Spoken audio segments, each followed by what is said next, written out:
మీరు ప్రదర్శించే చొరవనే ఈరోజు ప్రభుత్వం యొక్క సంక్షేమ పథకాలను ప్రజలకు చేర్చగలుగుతాయి.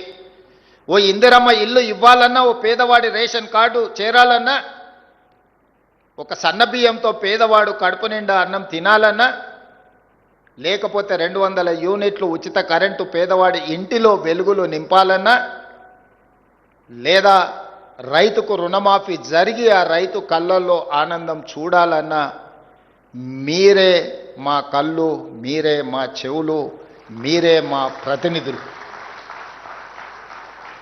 నేను ఇక్కడ పాలసీ చేస్తుండొచ్చు, ఇక్కడ నేను నిర్ణయాలు చేయొచ్చు. సచివాలయంలో నేను ఎంత గొప్ప నిర్ణయం చేసినా దాన్ని అమలు చేసే అధికారులుగా మీరు ప్రదర్శించే చిత్తశుద్ధే ఈ ప్రభుత్వానికి మంచి పేరైనా చెడు పేరైనా. అందుకే ఈ శిక్షణ, ఈ ఫౌండేషన్ కోర్స్ 43 రోజులు మీరు ఏదైతే శిక్షణను అందుకున్నారో, అనుభవజ్ఞులందరూ మీకు ఈరోజు పాఠాలు నేర్పినరు. ప్రొఫెసర్ పాండ్ రంగారెడ్డి గారి నుంచి మొదలు పెడితే గోపాలకృష్ణ నాయుడు గారి నుంచి చాలామంది అధికారులు, జాతీయ స్థాయిలో పనిచేసిన వాళ్ళు, ప్రైమ్ మినిస్టర్ దగ్గర కలిసి పనిచేసిన వాళ్ళు, స్టేట్ గవర్నమెంట్తో కలిసి పనిచేసిన ఉన్నతాధికారులే కాకుండా ప్రొఫెసర్ నాగేశ్వర్ లాంటి వాళ్ళు కూడా మీ దగ్గరకు వచ్చి వారి వారి అనుభవాలను చెప్పడమే కాకుండా మీరు భవిష్యత్తులో ఏ విధంగా వ్యవహరిస్తే మీ గౌరవంతో పాటు ప్రభుత్వం యొక్క ప్రతిష్ట ఏ విధంగా పెంచొచ్చో మీకు సంపూర్ణంగా వివరించినరు, మీరు అర్థం చేసుకున్నారని నేను భావిస్తున్నా. ఈరోజు మిమ్మల్ని కలవడం మెకానికల్గా నేను ఇక్కడికి రాలేదు. ఇదొక ఎమోషన్, ఇదొక అటాచ్మెంట్.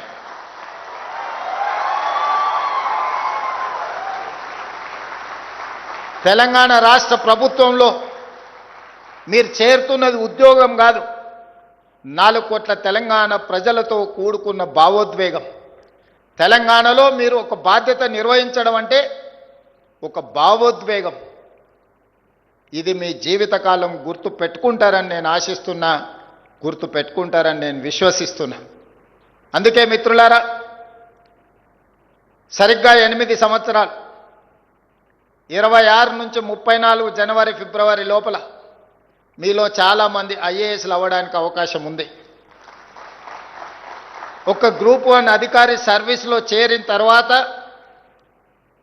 8 సంవత్సరాలు పూర్తి చేసుకునే సమయానికి మీకు ఐఏఎస్లుగా అయ్యే అవకాశం వస్తుంది. మరి మీలో ఎంతమంది చిత్తశుద్ధితోని ప్రజా జీవితంలో ప్రజలకు సేవలు అందించే ఐఏఎస్లు అవుతారో తప్ప